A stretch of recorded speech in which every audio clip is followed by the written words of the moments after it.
একদিন জঙ্গলের ভিতর একটি খরগোশ ঘোরাঘুরি করছিল। সে ছিল অনেক সরল সোজা। তাকে যে যাই বলতো সে তাই বিশ্বাস করত। একসময় সে একটি গাছের নিচে বসে আরাম করছিল। ঠিক তখনই জঙ্গলের ভিতর থেকে একটি দুষ্ট শিয়াল খরগোশটিকে দেখতে পেল। আরে বা, আজকে তো দেখা যায় আমার নাস্তাটা খুব ভালো হবে।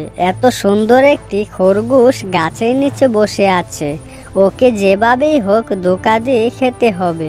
এই বলে শিয়ালটি খরগোশটিকে খাওয়ার জন্য একটি দ্রুত পরিকল্পনা করে তার কাছে যেতে লাগলো।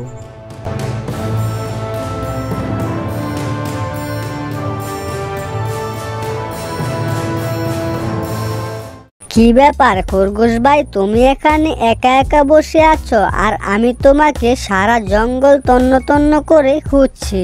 কেন, কি হয়েছে শিয়াল ভাই? তুমি আমাকে এত খোঁজাখুঁজি করছো কেন?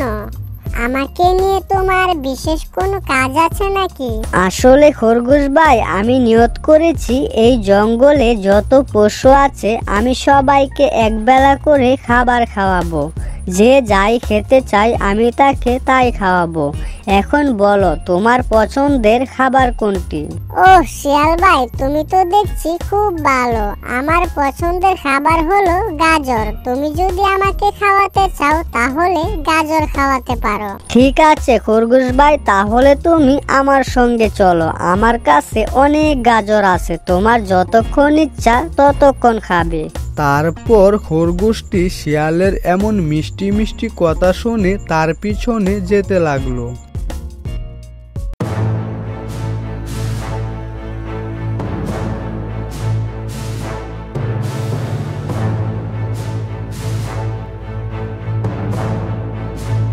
অনেকক্ষণ হাঁটার পর শিয়াল খরগোশকে নিয়ে একটি ঘন জঙ্গলের ভিতর চলে আসলো। এটা দেখে খরগোশ শিয়ালকে বলল, আরে শিয়াল ভাই, তুমি না বলেছিলে আমাকে পেট ভরে গাজর খাওয়াবে? তাহলে তুমি আমাকে এটা কোথায় নিয়ে এসেছো? এখানে তো দেখছি কিছুই নেই। হা হা হা, চুপ কর বেটা খরগোশ। জীবনে আমি অনেক বোকা দেখেছি, কিন্তু তোর মতো বোকা আর দেখিনি। তুই কি মনে করেছিস তোকে আমি গাজর খাওয়ার জন্য এখানে নিয়ে এসেছি?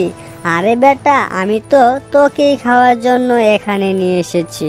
এখন আমি তোকেই ধরে খেয়ে ফেলবো। আরে শিয়াল ভাই, তোমাকে তো আমি খুব ভালো মনে করেছিলাম, কিন্তু তুমি তো আমাকে ধোঁকা দিয়েছো।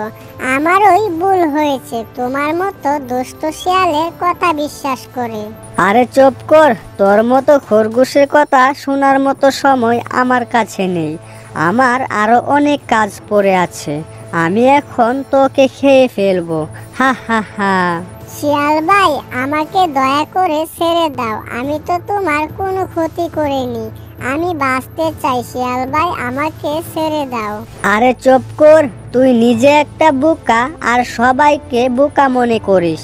এত কষ্ট করে বলিয়ে বালিয়ে তোকে এখানে নিয়ে এসেছি, এখন বলছিস তোকে ছেড়ে দিতে? আমি তো আর তোর মতো বোকা নই। আর কোনো কথা হবে না, এখনই আমি তোকে খেয়ে ফেলবো। তারপর দুষ্ট শিয়ালটি খরগোশটিকে ধরে খেতে শুরু করলো। খরগোশটি অনেক চেষ্টা করেও দুষ্ট শিয়ালের হাত থেকে বাঁচতে পারলো না। প্রিয় বন্ধুরা, শত্রুকে কখনো বিশ্বাস করতে নেই। শত্রু যতই ভালো হোক না কেন, সে সুযোগ পেলে আপনাকে ঠিক আঘাত করবে।